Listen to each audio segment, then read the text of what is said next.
Damai sejahtera Allah yang melampaui segala akal, itulah kiranya yang memelihara hati dan pikiranmu dalam Kristus Yesus Tuhan kita. Amin. Firman Tuhan yang akan kita dengar dalam minggu ke-14 setelah Trinitatis tertulis dalam kitab Ulangan pasal 4 ayat yang pertama dan kedua, dan ayat yang ke-6 sampai ayat yang ke-9. Demikian tertulis dalam Alkitab Terjemahan Baru 2. Nasihat untuk memelihara hukum Allah. Sekarang, hai orang Israel, dengarlah ketetapan dan peraturan yang kuajarkan kepadamu untuk dilakukan, supaya kamu hidup dan memasuki serta menduduki negeri yang diberikan kepadamu oleh Tuhan Allah nenek moyangmu. Jangan kamu menambahi apa yang kuperintahkan kepadamu, dan jangan kamu menguranginya, melainkan berpeganglah pada perintah Tuhan Allahmu yang kusampaikan kepadamu. Lakukanlah itu dengan setia, sebab itulah yang akan menjadi hikmatmu dan akal budimu di mata bangsa-bangsa. Bila mendengar segala ketetapan ini, mereka akan berkata, memang bangsa yang besar ini adalah umat yang bijaksana dan berakal budi. Sebab bangsa besar manakah yang mempunyai ilah yang demikian dekat kepadanya seperti Tuhan Allah kita? Setiap kali kita berseru kepadanya, bangsa besar manakah yang mempunyai ketetapan dan peraturan demikian adil seperti seluruh hukum ini yang kubentangkan kepadamu pada hari ini?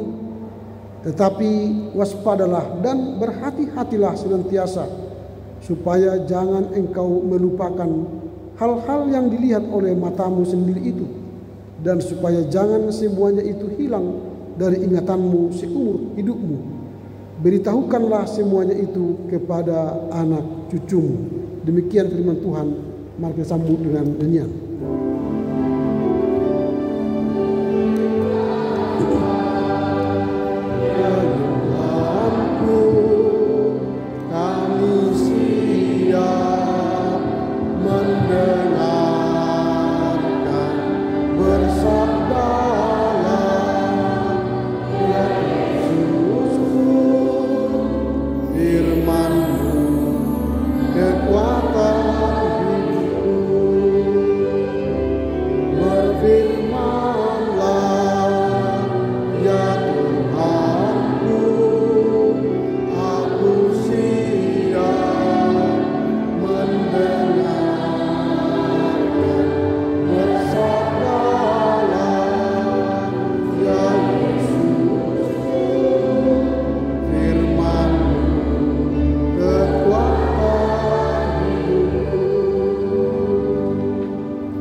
Selamat hari Minggu bagi kita semua. Terpujilah Tuhan atas kebaikannya yang kita terima selama 1 minggu. Boleh kita bersekutu, bersaksi, dan melayani di tengah keluarga, gereja, dan masyarakat. Ada banyak suka duka yang kita lewati bersama, tetapi kita bisa berhenti sejenak dari segala pengabdian kita itu untuk mendengar sabda Tuhan, karena kita percaya sabda Tuhanlah yang kembali menguatkan kita, memberi arahan dan semangat bagi kita untuk menjalani kehidupan kita esok yang penuh harapan. Kita telah memasuki minggu ke-14 setelah Trinitatis, dan tema yang akan kita renungkan dan gumuli pada minggu ini tertulis dengan tema berpegang pada perintah Tuhan. Berpegang pada perintah Tuhan. Perintah Tuhan itu ada banyak sekali kalau kita baca kitab suci, terutama dalam kitab 5 kitab Musa, kalau dikatakan orang penulis kitab Perjanjian Lama, yaitu Kejadian, Keluaran, Imamat, Bilangan, dan Ulangan. Di situ ada banyak perintah Tuhan. Lalu perintah Tuhan yang banyak itu disimpulkan menjadi sebuah kesimpulan yang pada Perjanjian Lama disebut dengan dasar titah, yang diterima oleh Musa di Gunung Sinai. Itulah perintah yang menjadi pedoman bagi kehidupan bangsa Israel. Disebut dasar titah karena isinya 10, yang mengatur hubungan antara manusia dengan Tuhan dan hubungan manusia dengan manusia. Lalu pada perjanjian baru perintah Tuhan ini semakin disederhanakan. Tidak lagi 10, tapi hanya 2. Perintah yang pertama dan utama. Kasihilah Tuhan Allahmu dengan segenap akal budimu, dengan segenap akal hati dan pikiranmu. Dan sama seperti itu kasihilah kasihilah sesama manusia seperti mengasihi dirimu sendiri. Ini hukum yang disederhanakan dari ribuan perintah hukum Tuhan menjadi 10 dan menjadi 2. Disederhanakan. Jadi kalau kita berpegang pada perintah Tuhan atau hukum Tuhan, maka akibatnya apa? Kita akan beroleh kebijaksanaan. Ini yang kita lihat. Dalam ayat yang pertama, kita diajak oleh Musa untuk mendengarkan peraturan dan ketetapan yang Tuhan ajarkan. Jadi pertama kita mendengar. Supaya apa? Kita mengerti apa yang dikatakan oleh perintah Tuhan itu atau hukum Tuhan itu. Jadi kalau tidak ada pendengaran, kita tidak mungkin melakukan. Jadi harus banyak mendengar supaya ada yang tinggal di dalam hati, ada yang bisa kita mengerti. Lalu setelah kita mengerti, itulah cara kita untuk menaati dan melakukan.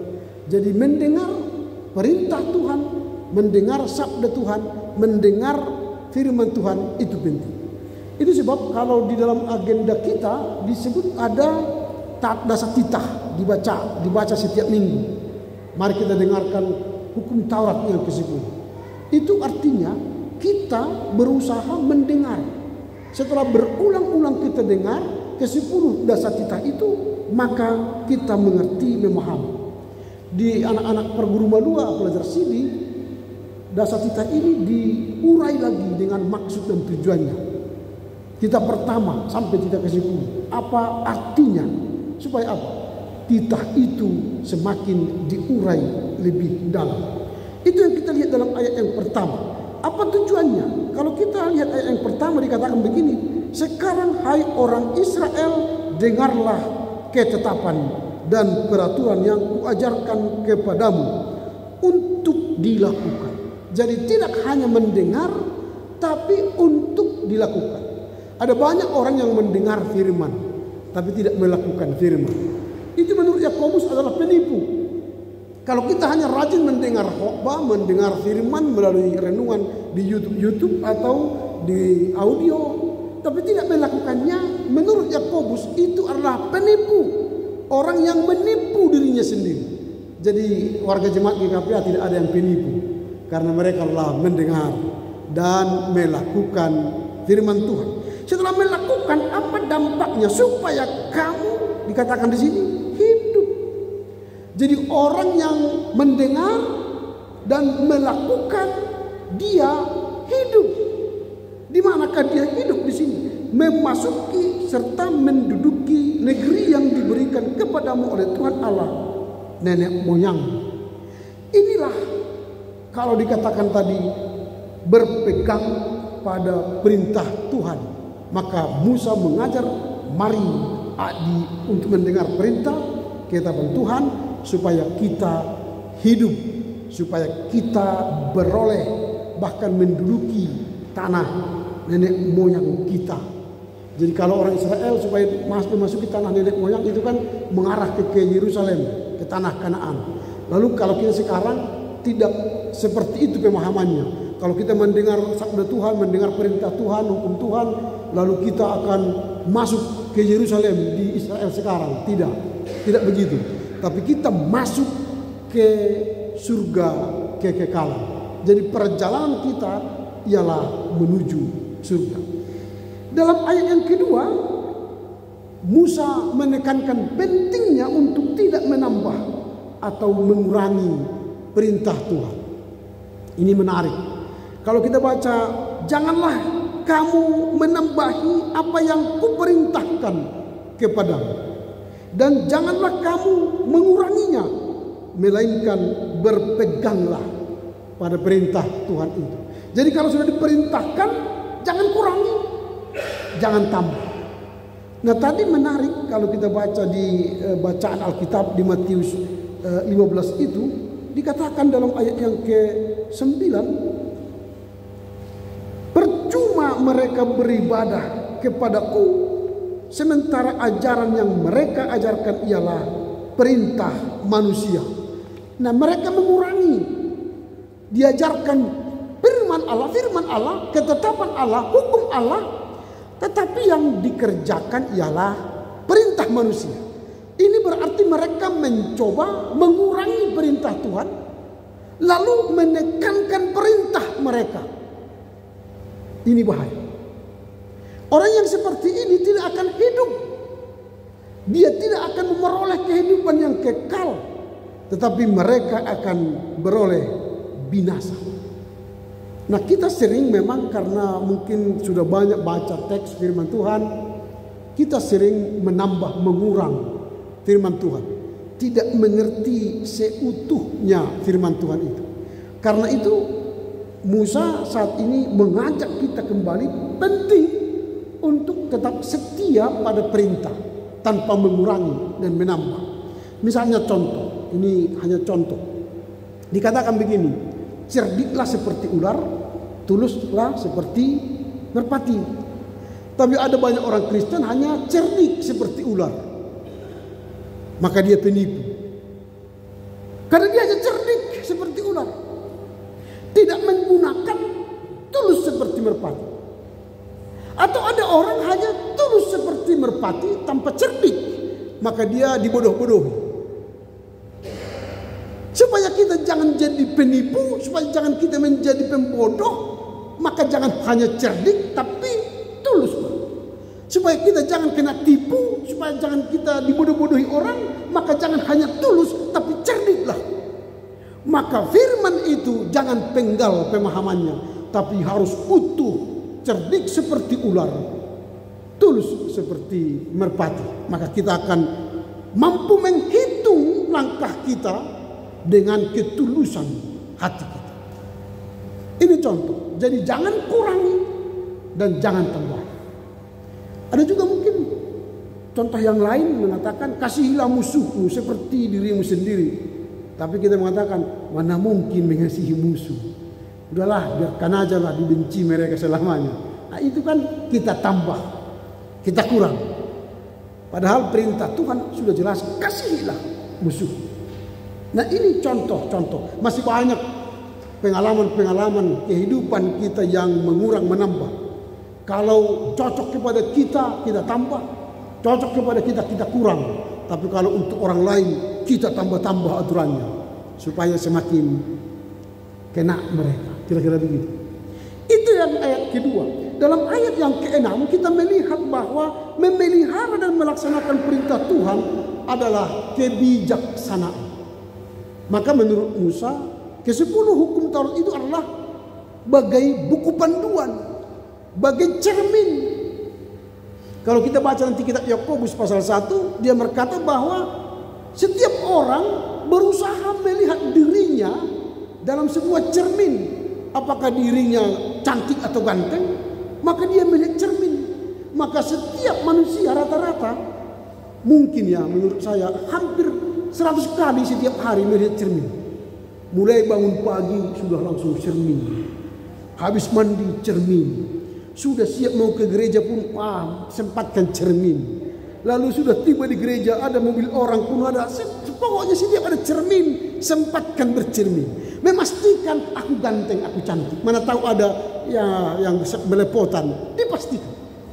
Karena butuh melihat diri sendiri, apakah tidak berdosa atau berdosa. Demikianlah hukum Taurat itu. Seringlah baca supaya kita tahu apakah saya melanggar titah pertama, kedua, ketiga, keempat, kelima, sampai ke-10. Kalau sudah melanggar hukum yang kelima, tidak menghormati orang tua, maka segera bertobat. Atau kita mungkin bersaksi dusta, segeralah kurangi gosip. Ini contoh. Jadi seringlah bercermin untuk memastikan apakah diri kita berdosa apa tidak. Itu ayat yang ke-6. Memelihara dan melaksanakan perintah Tuhan adalah kebijaksanaan. Semakin kita bercermin terus dengan hukum Tuhan, bercermin dengan firman Tuhan, sabda Tuhan, maka kita akan semakin bijak. Dan ayat yang ke-9 kita diingatkan oleh Musa untuk tidak melupakan perkara-perkara yang telah kita lihat dan alami dari Tuhan. Musa selalu merefresh bagaimana Tuhan menolong umat Israel keluar dari tanah Mesir sampai ke tanah Kanaan. Bagaimana Tuhan menolong umat Israel di kala mengalami perbudakan. Lalu mereka menjadi hamba yang terbebas dan menjadi umat Allah yang dipilih Tuhan tinggal di tanah Kanaan. Itu yang kita lihat dari teks ini. Pertanyaan kita sekarang ialah bagaimana cara kita berpegang pada perintah Tuhan itu. Bagaimana cara kita supaya kita bisa berpegang pada perintah Tuhan itu. Yang pertama caranya ialah mendengarkan dengan sungguh-sungguh. Ada banyak orang datang ke gereja tapi tidak mendengar sungguh-sungguh sabda Tuhan. Sama seperti kalau misalnya ditanya orang, ada tadi mobil lewat dari depan GKPA itu? Ada. Berapa? Ya enggak kuhitung karena tidak diperhatikan. Mobil apa yang lewat itu? Ya enggak tahulah, pokoknya lewat karena tidak diperhatikan. Tapi kalau dia perhatikan, tadi mobil lewat itu kira-kira 3. 1 Alphard, 1 Pajero, 1 Fortuner. Warnanya merah, biru, kuning misalnya, contoh. Supir yang pertama wanita, yang kedua nenek-nenek, yang ketiga pemuda. Itu memperhatikan. Sehingga dia tahu yang lewat itu jenisnya apa, warnanya apa, pengemudinya siapa. Itu namanya memerhatikan yang lewat. Jadi kalau kita mendengar firman Tuhan itu harus sungguh-sungguh diperhatikan. Karena sering orang mendengar firman Tuhan begini, ketika beribadah seperti ini, waduh cocok kali firman ini untuk si Polan.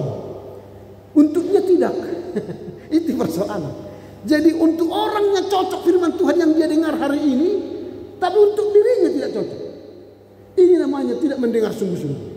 Maunya setiap mendengar firman Tuhan atau sabda Tuhan, dia berkata, Tuhan terima kasih sabdamu ini menegur aku supaya aku meninggalkan dosa. Jadi jangan pikirkan orang lain yang di sana, pikirkan Tuhan bersabda kepada kita, hendak menegur kita, hendak membimbing kita, hendak menolong kita supaya kita menjadi orang yang berbijaksana. Itu cara kita. Bagaimana cara kita untuk menjadi orang yang taat mendengar perintah Tuhan? Ialah sungguh-sungguh mendengar perintah Tuhan. Kalau kita baca ayat yang pertama itu, sekarang hai orang Israel, dengarkanlah ketetapan dan peraturan yang kuajarkan kepadamu. Berarti ada kesungguhan untuk mendengar. Yang kedua, bagaimana cara kita untuk berpegang pada perintah Tuhan? Yang kedua, mematuhi tanpa menambah atau mengurang perintah Tuhan. Tanpa menambah atau mengurangi perintah Tuhan. Jadi jangan kalau tidak enak firman Tuhan itu kita tidak mau lakukan, tapi kalau enak rasanya bagi kita lalu kita lakukan. Tidak boleh begitu. Atau kita menambah lagi supaya semakin pas firman itu kepada kita. Tidak boleh. Firman dan ketetapan Tuhan tidak boleh kita tambah, kita kurang. Karena kalau kita tambah, kita kurang, firman itu bukan lagi firman yang berotoritas, yang hendak memulihkan, menguatkan dan memberkati kita.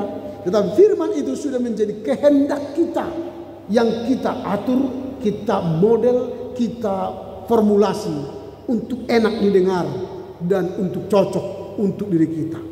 Kadang-kadang memang firman ini tidak bisa cocok dengan kita karena sakit sekali. Karenanya kita harus menerima walau pahit, walau tidak suka, kita harus terima. Karena firman Tuhan itu akan menolong kita beroleh kebijaksanaan dan kehidupan yang kekal. Itu yang kedua. Yang ketiga, bagaimana cara kita untuk berpegang pada perintah Tuhan? Yang ketiga ialah menjadi teladan bagi orang lain. Kalau kita baca ayat yang ke-6, dikatakan begini, lakukanlah itu dengan setia. Jadi orang yang menjadi teladan harus melakukan firman dengan setia. Jangan seperti Yakobus tadi, dia hanya mendengar tapi tidak melakukan, maka dia disebut penipu. Jadi tidak bisa jadi teladan. Jadi kita harus punya integritas. Apa yang kita katakan, kita lakukan. Apa yang menjadi firman yang hidup, kita lakukan. Karena di dalam firman Tuhan dikatakan, berbahagialah orang yang mendengar serta melakukan. Kalau hanya mendengar dia penipu, tapi kalau dia mendengar melakukan, dia akan menjadi teladan.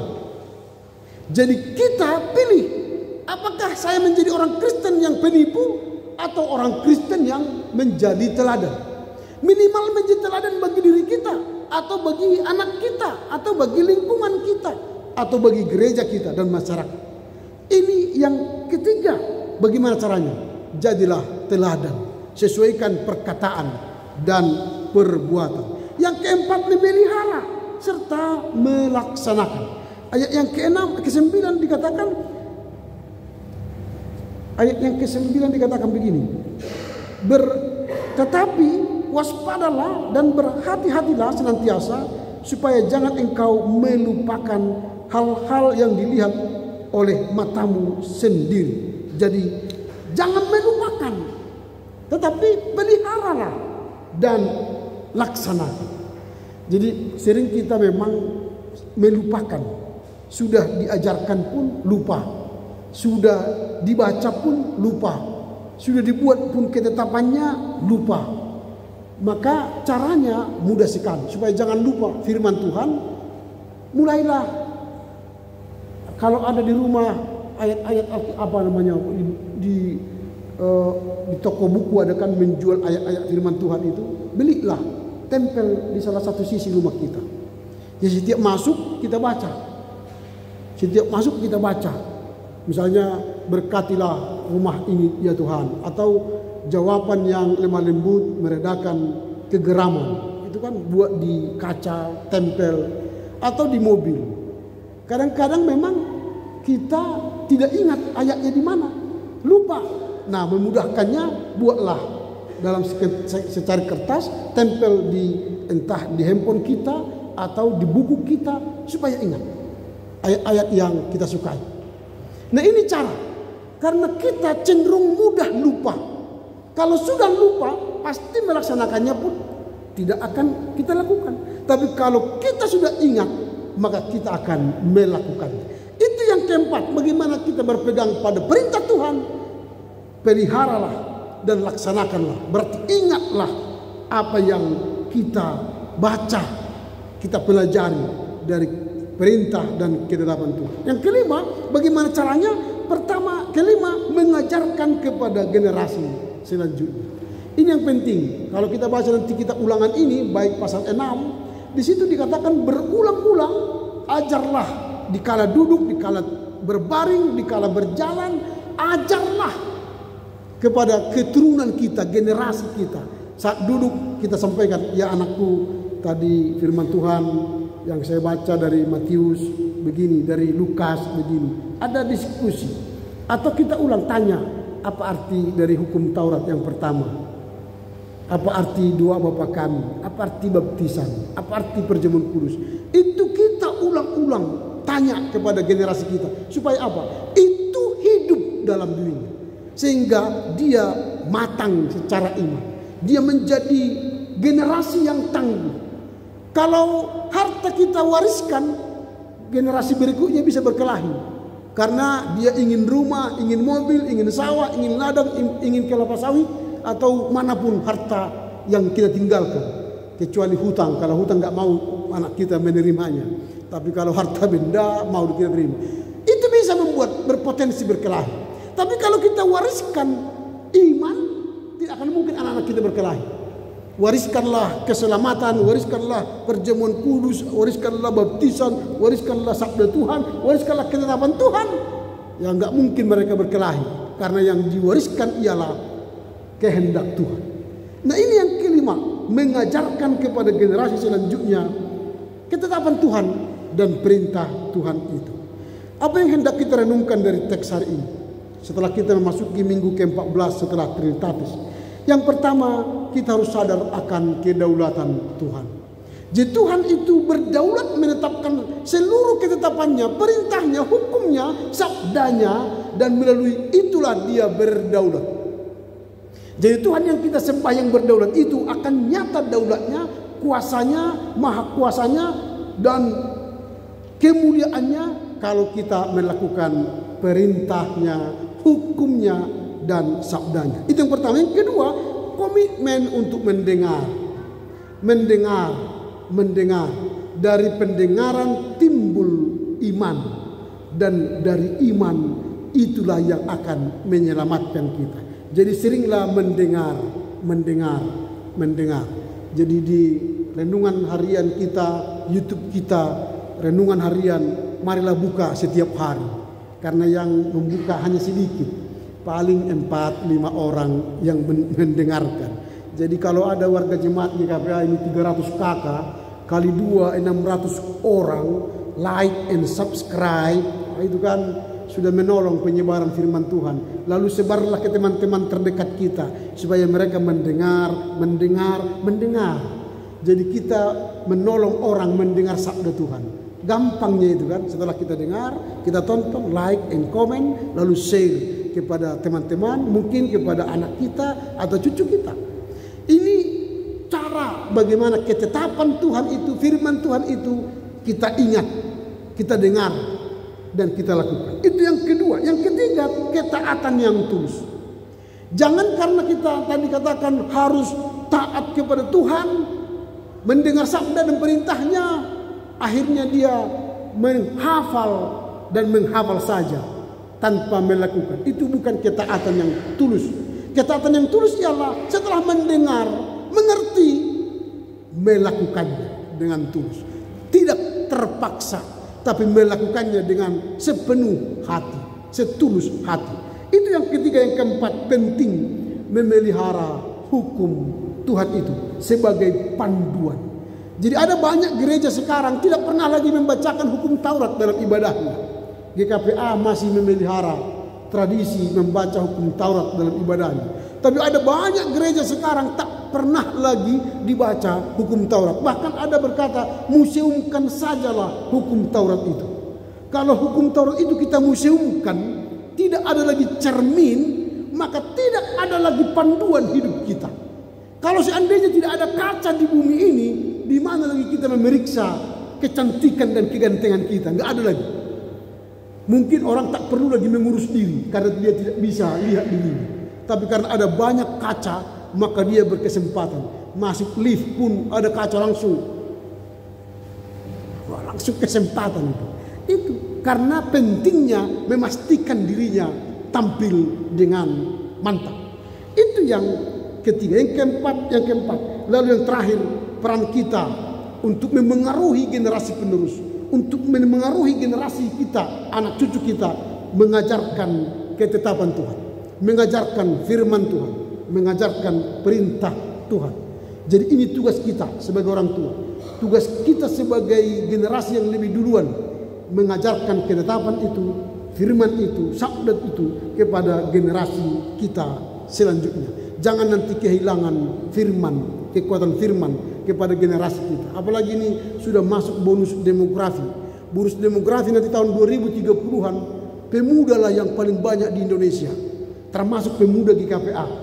Kalau pemuda GKPA yang pada tahun itu tidak memiliki firman Tuhan, tidak percaya pada ketetapan Tuhan, mereka kehilangan masa depan. Lalu tidak bisa ikut ambil bagian menopang GKPA pada masa itu, atau menjadi berkat bagi bangsa dan negara kita. Maka sekarang mari teruskan ajar anak-anak kita berulang-ulang tentang ketetapan Tuhan, firman Tuhan, dan perintah Tuhan. Tuhan Yesus menolong kita, memberkati kita untuk mengerti, berpegang pada perintah Tuhan. Amin.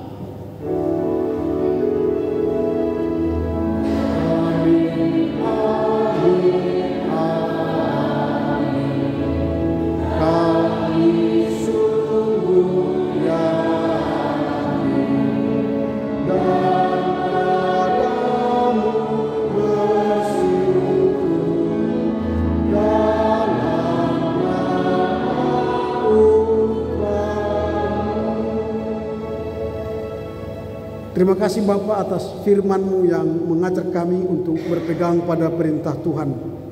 Melalui Musa kami diajar untuk setia sungguh mendengar peraturan firman ketetapan Tuhan supaya kami hidup. Kami diajar untuk tidak menambah dan mengurangi perintah Tuhan bahkan kami diajar untuk memelihara, melaksanakan, sehingga kehidupan kami menjadi teladan dan tidak melupakan kebaikan Tuhan dalam kehidupan kami. Karena itu ajar kami menjadi orang Kristen yang sadar bahwa Tuhan berdaulat dalam kehidupan kami. Bahkan kami akan terus berkomitmen mendengar sabdamu, firmanmu, dan ketetapanmu, sehingga kami menjadi taat secara tulus dan ikhlas dan mementingkan memelihara hukum-Mu serta memengaruhi generasi selanjutnya dengan mewariskan iman, ajaran yang berkenan bagi Tuhan. Terima kasih Bapa, mampukan kami mengerti memahami firman-Mu kini sepanjang masa di dalam Yesus Kristus. Amin.